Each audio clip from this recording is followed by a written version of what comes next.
오늘 우리들에게 주시는 하나님의 말씀 보도록 하겠습니다. 하나님의 말씀은 마태복음 4장 1절부터 11절까지의 말씀입니다. 마태복음 4장 1절부터 11절까지의 말씀.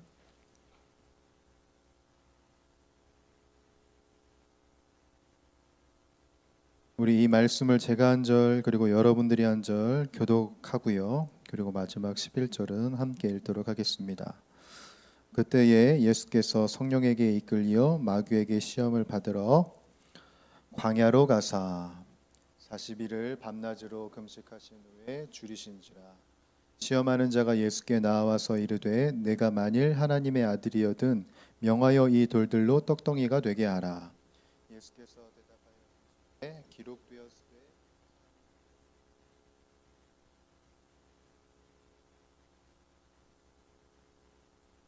이에 마귀가 예수를 거룩한 성으로 데려다가 성전 꼭대기에 세우고 이르되 내가 만일 하나님의 아들이여든 뛰어내리라. 기록되었을 때 그가 너를 위하여 그의 사자들을 명하시리니 그들이 손으로 너를 받들어 발이 돌에 부딪히지 않게 하리로다 하였느니라. 예수께서 이르시되 또 기록되었을 때 주 너희 하나님을 시험하지 말라 하였느니라 하시니 마귀가 또 그를 데리고 지극히 높은 산으로 가서 천하 만국과 그 영광을 보여 이르되 만일 내게 엎드려 경배하면 이 모든 것을 내게 주리라. 이에 예수께서 말씀하시되 기록되었을 때 주 너희 하나님께 하고 다만 그를 섬기라 하였느니라. 함께 읽겠습니다. 이에 마귀는 예수를 떠나고 천사들이 나와서 수종드니라. 아멘. 우리 이 말씀 앞에 우리들의 고백을 하나님께 올려드리도록 하겠습니다. 이 성경은 하나님의 말씀입니다. 이 성경이 말하는 내가 나 자신입니다. 성경이 가졌다 하면 가진 것입니다. 성경이 할 수 있다면 하는 것입니다. 지금 하나님의 말씀을 들으려고 합니다. 아주 진실하게 고백합니다. 나의 가슴이 활짝 열렸습니다. 저에게 말씀하여 주십시오. 아멘. 이 시간 우리 앞뒤좌우로 인사하도록 하겠습니다. 하나님이 바로 이곳에 계십니다. 한 번 더 인사할까요? 하나님이 바로 당신의 마음에 계십니다. 이 공간 가운데 그리고 우리들의 마음 가운데 계신 그 하나님을 우리들이 전심으로 예배할 수 있는 저와 여러분들이 되기를 바랍니다. 그 주님 앞에 신령과 진정함으로 나아갈 수 있는 우리 모두가 되기를 바랍니다. 우리가 누군가와 관계를 맺으면서 인간 관계를 맺으면서 살아갑니다. 그렇죠? 이 관계에 있어서 중요한 게 뭘까요? 뭐가 중요할까요? 인간관계가 없어요? 혼자 살아가요? 아마 여러분들이 생각하고 있는 여러 가지의 요소들이 있겠지만 저는 오늘 설명드리고 싶은 것이 이 관계에서 중요한 게 신뢰라고 생각이 됩니다. 이 사람이 정말 믿음직한 사람이냐, 정직한 사람이냐, 한 입 가지고 두 말 안 하냐, 이런 신뢰가 기반이 될 때 관계가 이어지겠죠.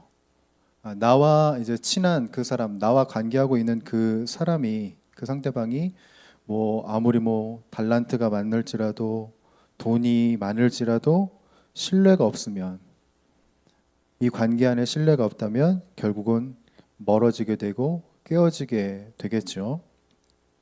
자, 그래서 여러분 옆 사람을 한번 보세요. 이 사람이 신뢰할 사람인가 보세요. 왜 비웃죠? 신뢰를 잃었어요. 네. 우리가 인간관계 안에서 신뢰가 굉장히 중요하듯이 우리들의 관계가 계속해서 이어지기 위해서 이 신뢰가 중요하듯이 하나님과 우리와의 관계에 있어서도 중요한 것이 바로 신뢰입니다. 이 신뢰가 무너지면 하나님과 그리고 우리와의 관계가 여지없이 깨져버리게 되고 말죠. 그래서 마귀가 우리에게 도전하는 영역 중 하나는 뭐냐면 관계의 문제를 건듭니다. 이 신뢰의 문제를 건드린다는 것이죠. 근데 우리가 잘 생각을 해야 되는 게 어떤 거냐면 마귀가 하나님 쪽에서 이제 아무리 깐죽거려도 하나님은 요동치 않으셔요. 왜냐하면 하나님은 이미 우리를 사랑스러운 자녀로 보고 계시고 어여쁜 자녀로 이미 신뢰하고 계시기 때문에 그래요. 이건 결코 변치 않습니다. 그래서 누구를 건드냐면 우리를 건드려요. 우리를. 하나님을 생각하는 관점을 바꾸는 것이죠.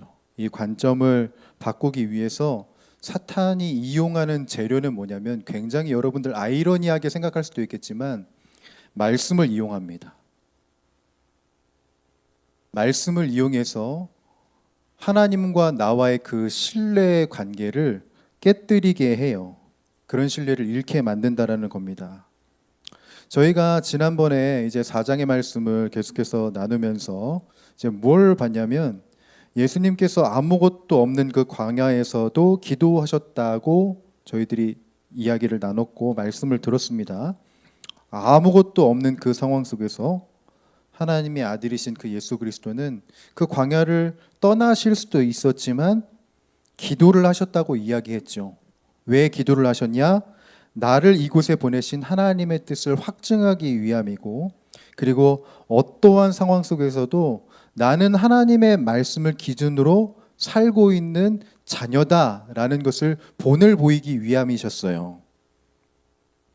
그래서 지난번에 이 첫 번째 시험에서 예수님께서 사탄의 유혹이 있었을 때 무엇으로 대적을 하셨습니까? 말씀으로 대적을 하신 거죠. 4장 4절 보면 이렇게 기록이 되어 있죠. 예수께서 대답하여 이르시되 기록되었으되, 이 기록되었으되가 뭘까요? 하나님의 말씀, 그렇죠? 기록된 하나님의 말씀을 인용해서 사탄에게 대적을 하는 거죠. 사람이 떡으로만 살 것이 아니요 하나님의 입으로부터 나오는 모든 말씀으로 살 것이라 라고 대적을 하셨단 말이에요. 자, 이렇게 말씀으로 사탄을 물리치십니다. 자, 이렇게 사탄을 물리쳤으면 얘가 안 와야 되잖아요. 근데 또 와요. 네. 사탄을 향하여서 선포하고 말씀을 제시했으면 이 사탄이 안 와야 되는데 또 온다는 거죠. 또 시험하러 옵니다. 그러면서 예수님에게 시편 말씀을 이용해서 하나님의 아들임을 그럼 당신이 증명해 보시오 라고 이야기를 해요. 그게 바로 오늘 본문의 6절인데 여러분 6절 함께 읽어봅니다. 시작. 이르되 내가 만일 하나님의 아들이여든 뛰어내리라. 기록되었을 때 그가 너를 위하여 그의 사자들을 명하시리니 그들이 손으로 너를 받들어 발이 돌에 부딪히지 않게 하리로다 하였느니라 라고 되어 있는 거예요. 여러분 사탄도 기록된 말씀을 이용합니다. 그렇죠? 6절 보니까 기록되었으되, 이 기록된 말씀을 봐라. 이것을 증명해야지 네가 그토록 증명하고 싶었던 하나님의 아들이라는 것이 나타나게 되는 것이다 라고 말하는 거예요. 특별히 오늘 이 예수님이 시험을 당하신 장소가 어디냐면 여러분 5절을 보실까요? 자, 마귀가 예수님을 어디로 데려가셔요? 어디예요? 거룩한 성으로 데려다가 어디 꼭대기에 세우세요? 네. 성전 꼭대기에 세우죠. 자, 여러분 성전에는 누가 있을까요? 성전에 누가 있어요? 아무도 없어요? 성전에 목사님 누가 있어요? 예배자들이 있잖아요, 여러분. 하나님께 예배 드리려고 하는 그 많은 사람들이 모였겠지 않겠어요? 지금 여러분들이 이 자리에 모여 있는 것처럼. 그렇죠? 지금 성전에는 많은 사람들이 모였을 거란 말이에요. 왜? 예배하기 위해서. 자, 그 꼭대기에서 많은 사람들이 모인 그 꼭대기에서 뛰어내려요. 자, 뛰어내려서 무사하다면 수많은 사람들은 어떻게 생각을 할까요? 아, 여러분은 안 놀라요? 성전 꼭대기에서 뛰어내렸는데 아무렇지도 않은 모습을 보면 아무렇지도 않구나. 아마 이 사람들, 이 현장에 있었던 사람들이 어떻게 느꼈을 거냐면, 우와, 이렇게 화려한 등장이 있나? 무슨 존재야? 라는 생각을 하게 되겠죠. 자, 지금 사탄의 시험은 뭐냐면, 당신이 극적인 반전을 보일 수 없다면, 화려함을 보일 수 없다면, 하나님의 아들이 아니다. 당신의 삶에 극적인 반전이 없거나 화려하지 않다면 하나님의 아들일 수 없다라고 지금 예수 그리스도를 부추기고 있단 말이에요. 이 부추김이 예수 그리스도에게만 있는 부추김이냐? 저는 그렇게 생각하지 않아요. 이건 저도 당하고 모든 사람들이 다 당하는 거라는 생각이 들어요. 야, 성경에서는 다들 이 인물들이, 믿음의 사람들이 화려하고 극적인 반전이 있는데 네 인생은 왜 그러냐? 왜 반전이 없냐? 네 삶에는 평이한 삶을 살고 날마다 무너지고 꼬꾸라지고 아둥바둥 살아가는 그 너의 모습이 어떻게 하나님의 자녀일 수 있겠냐? 성경에서 보여지고 있는 하나님의 자녀와 너의 삶이 너무 다른 거 아니냐? 너 하나님의 자녀 맞냐? 라고 우리들에게 이런 시험거리를 준다는 말입니다. 여러분, 우리가 성경을 보게 되면 얼마나 극적인 이야기들이 많아요. 그렇죠? 우리가 잘 아는 다니엘의 이야기. 사자굴에 들어갔는데 어때요? 몰라요? 다니엘이 사자굴에 들어갔는데 어때요? 살잖아요. 안 죽잖아요. 다니엘의 세 친구가 풀무풀에 들어갑니다. 어떻게 돼요? 살잖아요. 그 뜨거운 불길 속에 티끌 하나 타지 않고 나오잖아요. 여러분, 보리떡 5개와 물고기 2마리로 5,000명을 먹이는 사건도 있고, 그렇죠? 성경 곳곳에는 너무나도 화려하고 극적인 이야기들이 가득 차 있어요. 그렇죠? 그래서 신앙 생활을 우리가 하면 이런 극적인 거 우리가 누릴 수 있겠지, 이런 화려한 것들 우리가 누릴 수 있겠지. 그리고 우리들이 가장 잘 빠지는 착각은 이런 극적인 반전이 있어야만 하나님과 동행하는 사람이 아니겠는가 라는 생각을 나도 모르게 한다. 그런데 이건 틀렸다는 거죠. 이건 틀린 겁니다. 말씀의 이 극적인 이야기가 나에게 벌어지지 않는다고 해서 내가 하나님의 자녀가 아니다? 이건 아니라는 거죠. 우리들은 말씀을 잘 봐야 돼요, 여러분. 이 사탄이 교묘하게 말씀을 인용하는 것처럼 우리도 말씀을 잘못 인용하고 잘못 적용할 수 있다라는 거예요. 자, 여러분, 오늘 본문 말씀을 좀 볼게요. 자, 여러분 6절을 잘 표시해 놓고, 오늘 본문의 6절을 잘 표시해 놓고 시편 91편을 한번 가보세요. 시편 91편 11절과 12절을 한번 보세요. 자, 찾으신 분은 봉독해 주십시오.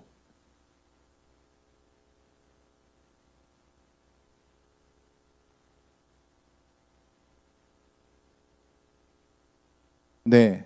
자, 여러분 91편 말씀을 잘 보시고, 그리고 마태복음 4장 6절의 말씀도 한번 보세요. 자, 여러분, 사탄이 지금 뭘 추가한 게 보이세요? 자, 지금 어떤 걸 추가했어요, 여러분? 91편 11절 12절과 마태복음 4장 6절. 자, 뭐가 추가됐어요, 여러분? 아닙니다. 자, 사탄이 지금 이 말씀을 인용할 때 앞에 뭘 달았어요? 뛰어내리라고 하잖아요. 뛰어내리라. 여러분, 시편 91편을 보시게 되면 뛰어내리라는 구절이 있어요, 없어요?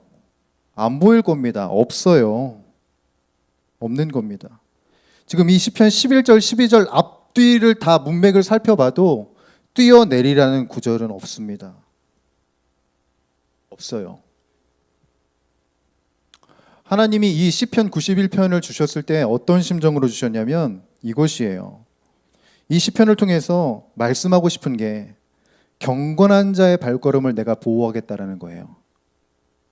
네가 떨어져 봐라. 내가 구해줄 테니까의 뉘앙스가 아니라 언제 어느 때나 하나님의 말씀을 기준으로 삼으면 그 말씀이 너를 지킬 것이고 그 말씀을 주신 하나님이 너를 지킬 것이다 라는 이야기예요.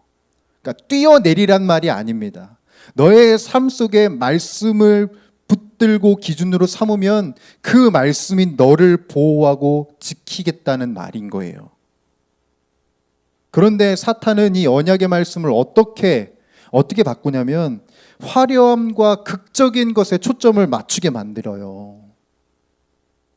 그러니까 우리들은 늘 어떤 착각에 빠지냐면 왜 내 삶에는 이런 화려하고 극적인 일들이 없을까? 왜 나는 이렇게 지질이 궁상으로 살아갈까? 왜 나는 늘 곤고할까? 하나님이 나를 사랑하신다고 하는데 왜 내 삶에는 이 인물들처럼 이 사건들처럼 극적인 일이 없는 걸까? 말씀이 잘못된 걸까?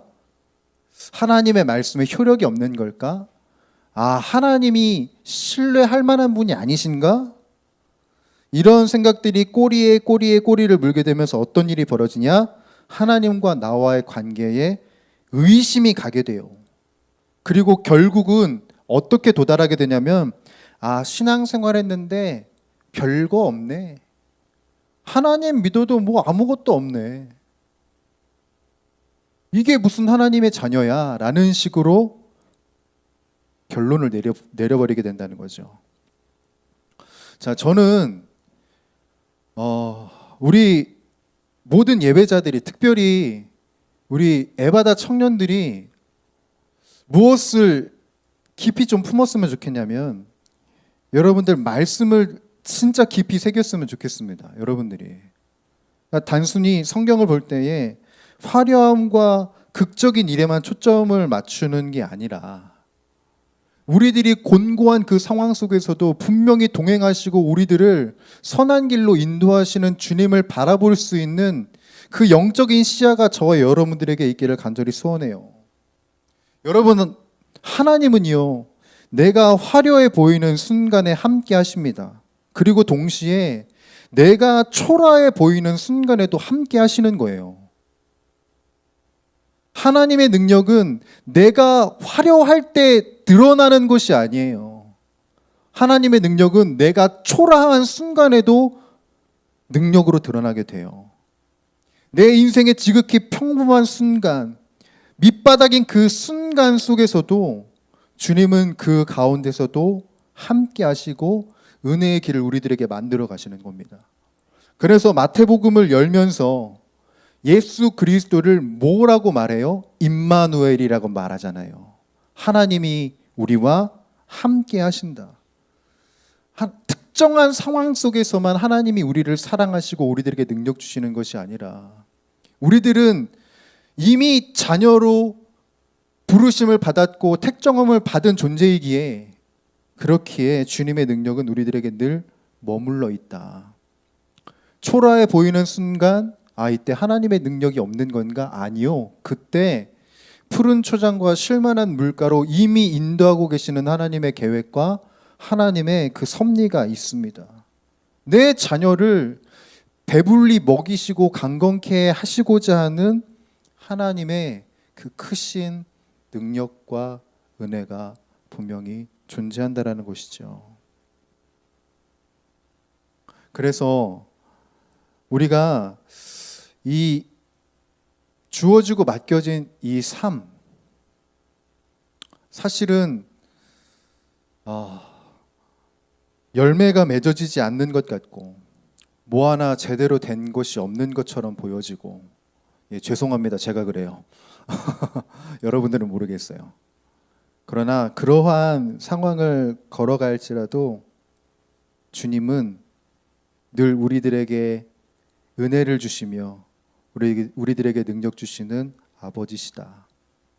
그러니 여러분, 하나님의 말씀을 오해하지 마시고 이상하게 해석하지 마십시오. 화려하고 극적인 것에 초점을 두지 마시고 하나님이 진정 어떠한 순간에도 계셨는지 여러분들 바라보십시오. 그럴 때 우리들은 무명이어도, 내 몸이 약해도 나를 강건케 하시는 그 주님으로 인하여서 살아갈 수 있는 것입니다. 사랑하는 주의 청년들, 우리가 바로 그 은혜와 사랑 안에 있기를 간절히 소원하고요. 우리를 늘 사랑하시는 그 주님의 신뢰 안에 온전히 살아가는 저와 여러분들이 되기를 주님의 이름으로 간절히 축원합니다. 기도하겠습니다.